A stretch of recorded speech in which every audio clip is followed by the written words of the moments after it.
Senator, I would love to talk to you about the Keep Our Pact Act that you've championed for years. Can you talk a little bit about it and what's different about 2025? There's different urgency now, I think. I agree with you. So the Keep Our Pact Act stands for Keep Our Promises to America's Children and Teachers. And the idea is very simple, that when we say we need a certain amount of money to make good on our promises on Title I, or when it comes to fully funding IDA, that we mean what we say. So what it does is make sure we get to full funding for Title I and IDA over a 10-year period. It makes it a mandatory program. It's sort of like Social Security or Medicare, where you don't get to decide this year you're not going to invest what we say we need in our kids' education. It requires that a certain amount be available, because my view is if we believe that that's what's required, we need to fund it for our kids' education.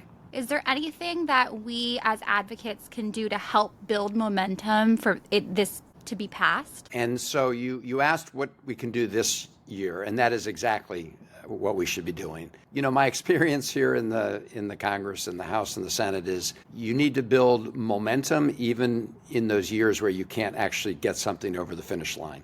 I will confess, I don't think Republicans are going to support this bill because it requires a major investment in our kids' education at a time when they're cutting dramatically in areas of education. Of course, they want to dismantle the Department of Education altogether. But what we can do right now is build the support so when we have the necessary votes, we can get it over the finish line. And if we don't start now, we won't be able to, build that support quickly enough.